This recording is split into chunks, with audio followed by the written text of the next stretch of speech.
Once upon a time, your ancestors used to look at the night sky to determine their location. Then, we used a Thomas guide. Remember those?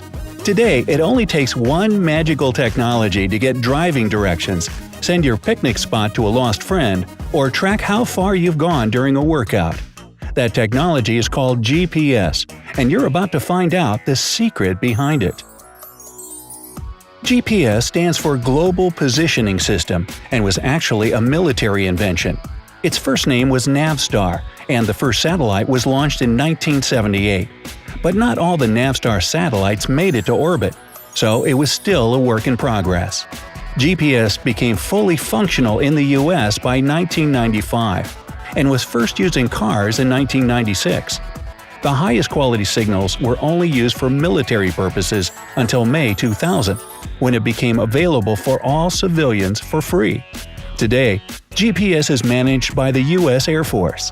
Many modern receivers actually rely on both GPS and the Russian GLONASS satellites to make their accuracy perfect anywhere in the world. GPS doesn't need an internet connection or a phone signal to function properly, but with them, it becomes more effective. GPS is literally everywhere, and you can now even purchase GPS insoles to keep track of your kids or relatives with Alzheimer's disease. How does it work? Well, to put it simply, GPS is a system that has three basic parts: satellites, ground stations, and receivers. Satellites today are like the stars and constellations that our ancestors used to find out their location. They're supposed to be in a certain place at a certain time, and this is important. Ground stations use radars to find out if the satellites really are where they're supposed to be. A receiver in your phone or in your car is following signals from the satellites to determine how far it is from them.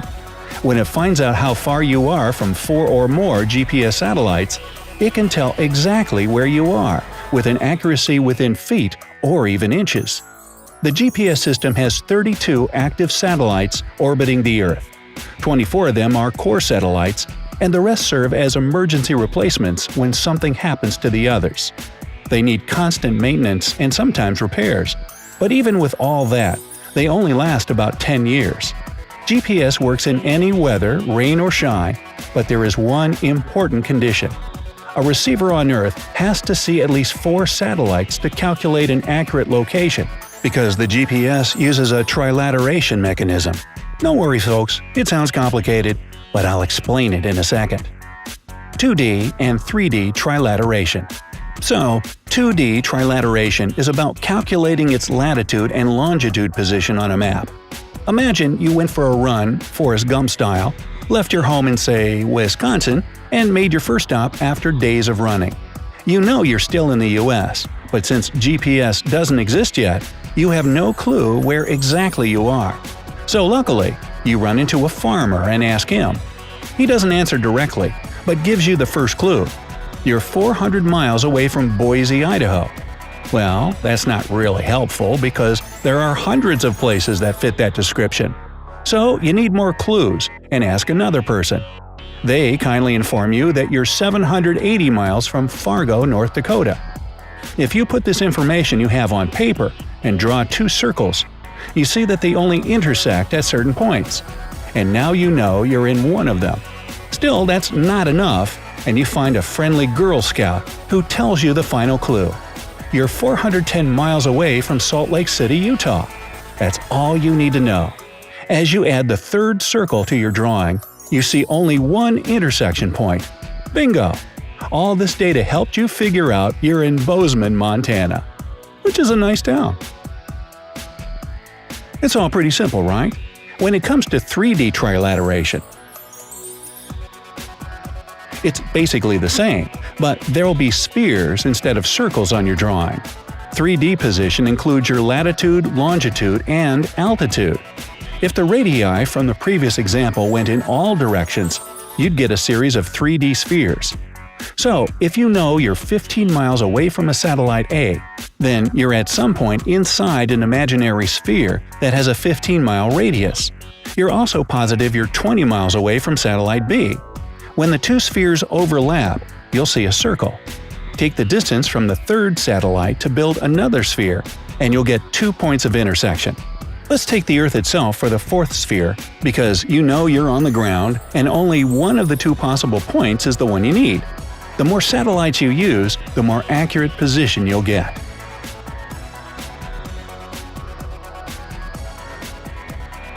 Doing the calculations.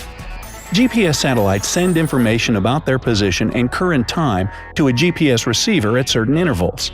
The receiver gets the information in the form of a signal. The GPS receiver analyzes radio signals from the GPS satellites to figure out 2 important things: the location of at least 3 satellites in space above you, and the distance between you and those satellites. Radio waves travel at the speed of light. The receiver takes the time it took for the signal to travel from space to the Earth to calculate how far it's traveled. And it's not so simple. GPS satellites have atomic clocks that keep the most precise time, but it would be impossible to install these clocks in every receiver.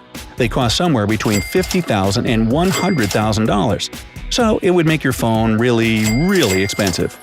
So receivers have regular quartz clocks in them that keep updating themselves to get the most precise time, thanks to the information they receive from satellites.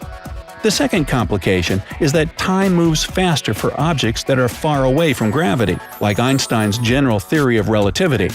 Satellites' atomic clocks get 38 microseconds ahead of ground clocks every day.